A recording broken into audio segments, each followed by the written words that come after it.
Salut à tous, c'est Axel de testmobile.fr et samsungzone.fr. Aujourd'hui, je vais vous présenter le Samsung Galaxy Nexus, le premier appareil sous Android 4.0 Ice Cream Sandwich.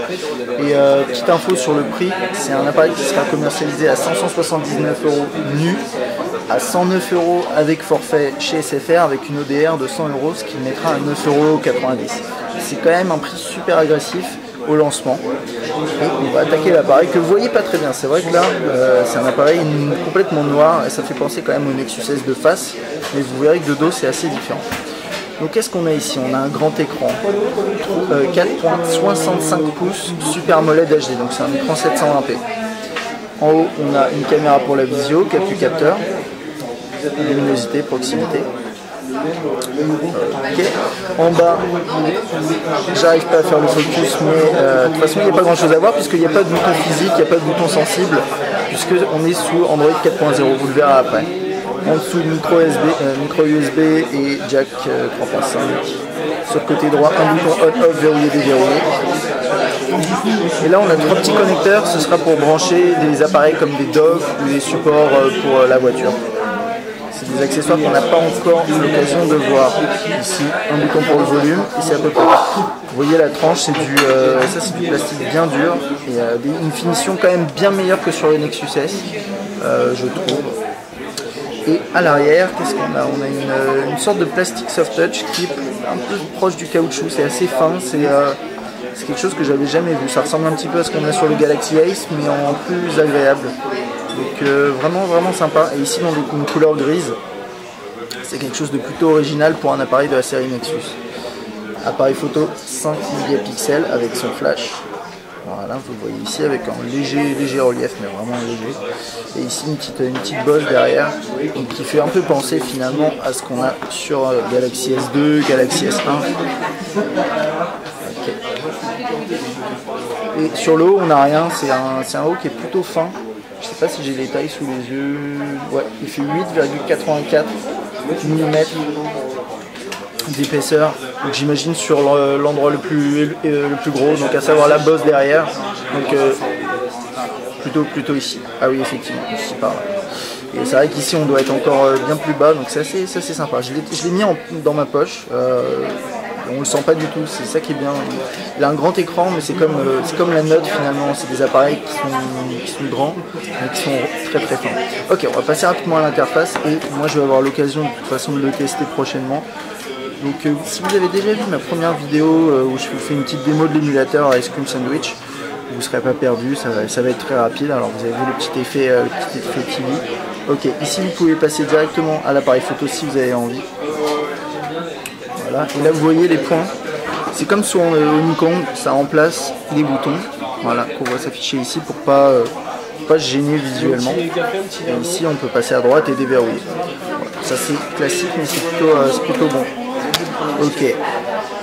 Alors comme vous le voyez, c'est un appareil 100% Google, il n'y a pas de surcouche, c'est Ice Cream Sandwich pur et dur. C'est comme sur le Nexus S avec Android, c'est comme sur le Nexus One.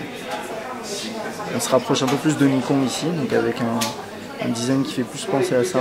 Si je reste appuyé, je peux changer de fond d'écran animé et galerie. Vous voyez, il n'y a pas les fonctions pour les widgets, puisque les widgets sont dans le menu ici. Vous avez différents types de widgets, on verra ça plus en profondeur prochainement. Hop. J'ai progressé plus. J'entends. Et ensuite vous avez le multitâche qui est par ici. Donc un bouton dédié au multitâche. Ensuite vous pouvez fermer une application en faisant comme ça.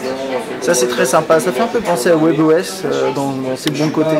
Et ça c'est plutôt positif, c'est une bonne chose. Ensuite ici on peut personnaliser ces icônes là, on peut les enlever, changer, donc je vais mettre ça, on peut créer des dossiers en superposant deux icônes, on peut changer ensuite le nom du dossier ici. J'ai un peu du mal comme ça à la caméra, mais c'est pas grave, voilà, vous pouvez changer le nom du dossier et avoir un petit dossier ici créé. Ça c'est très rapide à faire, ça marche très bien. Petite recherche Google ici.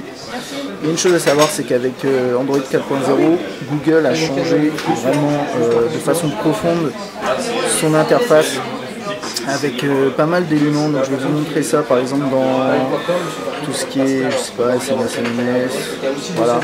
Vous voyez, c'est une interface qui a vraiment changé. On a des éléments beaucoup plus droits, carrés, géométriques, avec un aperçu toujours de la personne qui vous envoie un message ou que vous voulez appeler.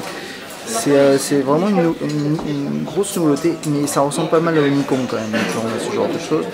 Je vais essayer d'aller sur tout ce qui est téléphone. Donc une interface beaucoup plus épurée ici. Assez sympathique. Rapidement sur les contacts. Voilà ce genre d'écran. Bon, c'est à peu près tout, hein. Je vous montrerai bien sûr l'appareil avec beaucoup plus de détails, je sais pas prochainement, mais on a ensuite la galerie, ce genre d'éléments. Il a l'air vraiment fluide. On a là l'agenda avec la possibilité de zoomer, dézoomer. Vous voyez, ça c'est assez bien. Android Market, le navigateur web. Data. Ensuite là on est dans les paramètres qui sont un peu plus organisés qu'avant. Et on a notamment une nouvelle fonctionnalité qui s'appelle consommation des données. Je vais vous montrer ça un petit peu. Je vous avais montré lors de ma présentation de l'émulateur. C'est une option qui permet de définir votre quota de consommation data. Si par exemple vous avez un forfait qui n'est pas illimité, donc là vous voyez, vous définissez avec la barre une limite. Vous pouvez ensuite consulter quelles applications consomment le plus de data, les bloquer, etc. C'est très très pratique et c'est vraiment complet. C'est la première fois qu'on voit ça sur un smartphone de façon aussi complète. Ça c'est une excellente chose. Bon, ça c'était pour ma petite prise en main du Galaxy Nexus de Samsung avec Ice Cream Sandwich. C'est le premier appareil qui sera commercialisé sous Ice Cream Sandwich. Niveau prise en main, rapidement, je dirais qu'on dirait vraiment pas que c'est un écran aussi gros. J'ai pas des mains énormes et pourtant quand je le prends en main, j'ai vraiment une bonne sensation. Une meilleure sensation que sur le Nexus S qui était vraiment full plastique. Là on a une finition qui a l'air bien meilleure. Et je dirais qu'en termes de sensation en main, on n'est pas si loin d'un Galaxy S2, ce qui en soi est vraiment positif. Donc j'ai hâte de le tester plus longuement. Voilà, j'espère que cette vidéo vous a plu. À bientôt.